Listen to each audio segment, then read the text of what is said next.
The average American is exposed to over 1,500 ads every day. Advertising is designed to generate an inner sense of conflict.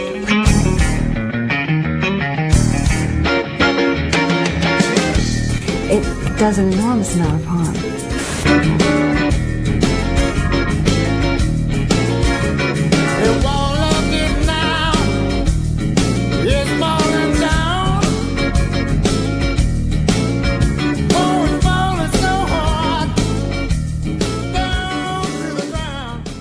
It totally opened my eyes to just the way women are portrayed in all aspects of society and media.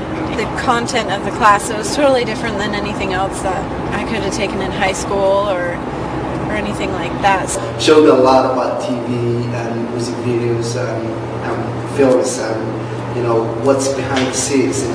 Coming in, they were all media critics in a way, but they most of them hadn't had any kind of background in terms of, well, the fact that maybe 6 or 7 multinational corporations that own most media have any relationship to the kind of information we get, or the lack of information. Well, I expected to not really like it that much, because journalism was never an area where I wanted to go, really.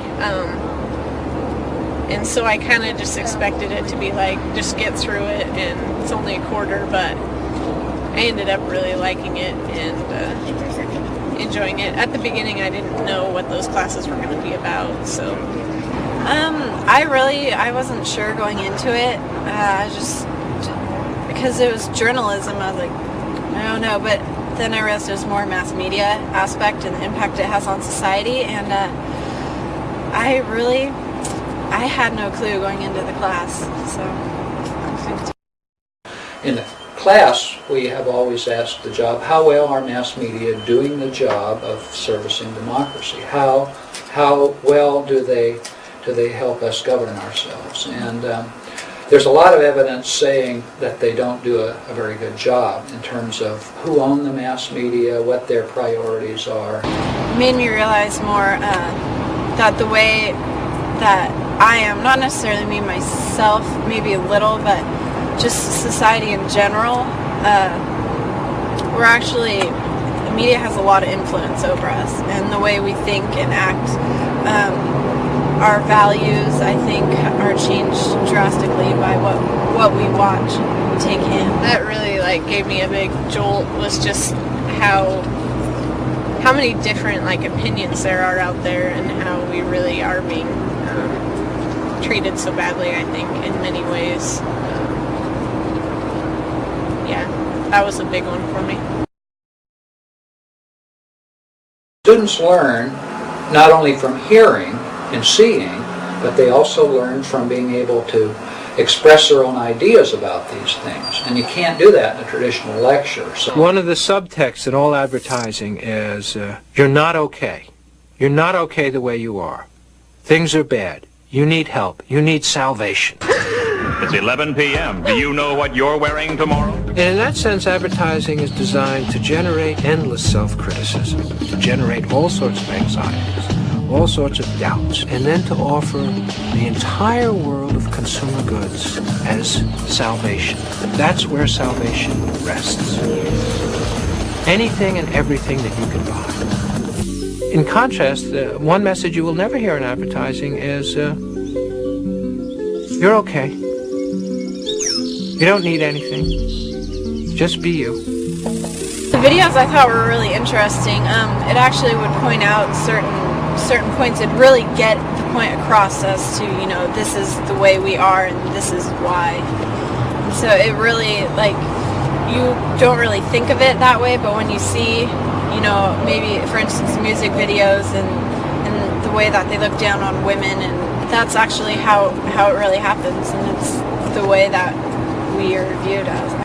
videotape has been great, and over time we've amassed a lot of tapes that have a lot of evidence that say the question how well media are doing their job of solving this problem of mass communication. The videos kept us on focus, and emphasizing the points that the class was making. And after I watched several videos from that class, I came to the idea that there's an idea, there's like, this, thing behind the series. No, I thought it brought home a lot of the points that he was trying to make.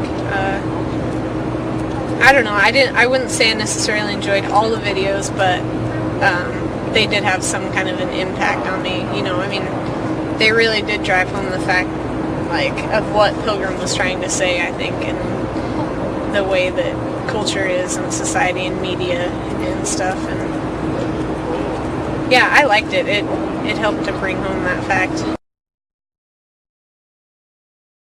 I always want students to come out of the class feeling they have learned something, hopefully a lot, and I always challenge them on the last day to make a difference, to go forward and make a difference in their lives, and they do that. I hate watching TV now.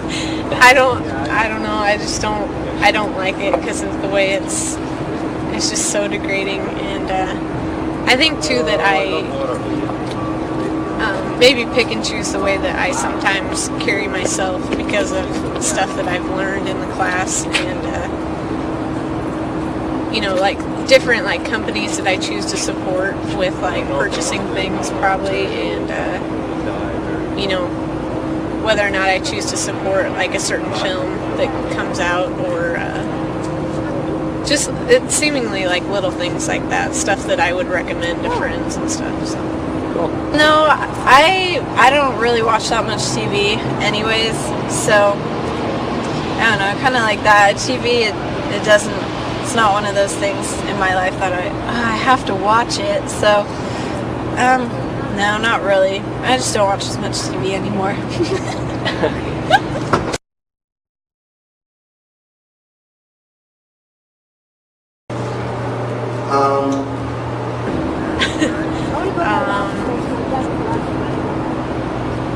One word. Informative, probably. Intriguing. In one word, very helpful. Two words? I guess that's the close. That works.